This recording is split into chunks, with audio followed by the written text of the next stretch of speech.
The first chapter contributes to the overarching theme of anti-authoritarianism through showing the animals suffering under an oppressive dictator. The animals in the farm are suffering under Mr. Jones.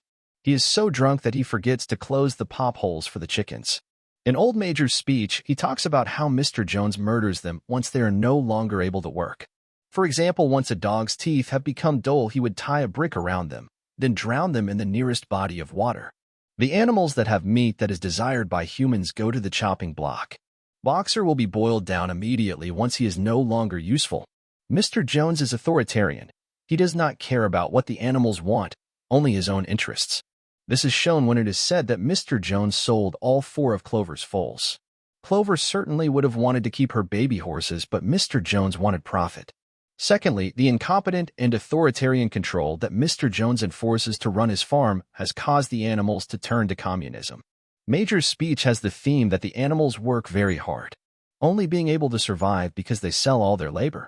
In Marxist theory, the animals represent the proletariat. On the other hand, humans who profit immensely without giving anything back to the animals would be the bourgeoisie. This makes the animals' desire for radical change understandable, but they are going too far. For example, they are calling for all humans to leave the grasslands. They don't want to work with humans. Instead, they have generalized all humans to be the enemy.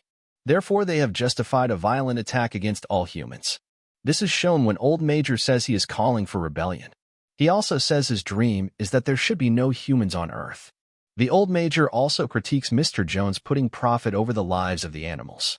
This is a symbolic critique of laissez-faire capitalism, where private companies will often put profit over human lives. This could be dumping perfectly good food in the trash because it is too expensive to distribute to those in need, or as extreme as denying an entire country a vaccine because it is simply not profitable to provide the vaccine to the people.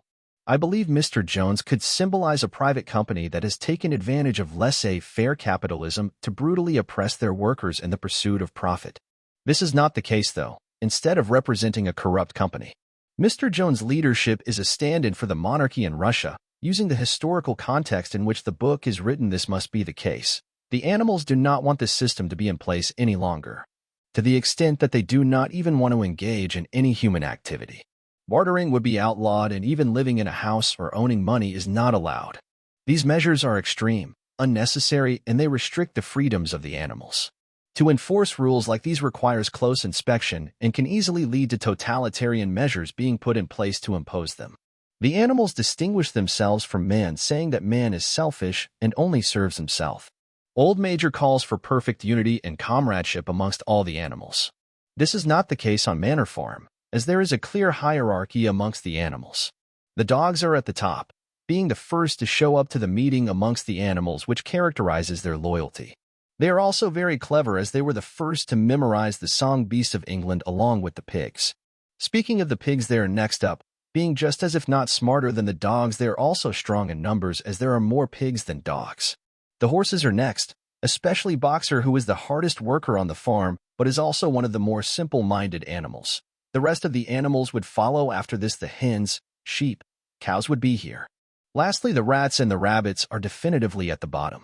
After Old Major is finished calling for perfect equality amongst the animals, the dogs and cats ironically almost eat the rats. This shows that the animals aren't very different from the humans, and because the rats and rabbits don't have much to offer and no one has acknowledged their rights, the dogs and cats feel free to hunt them.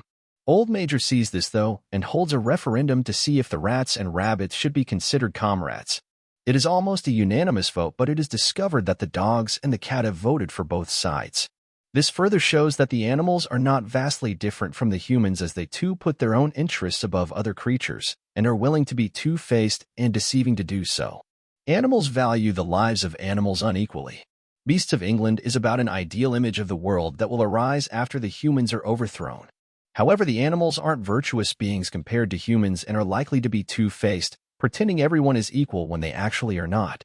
Old Major is calling for a classless society among the animals, but the animals have naturally formed classes.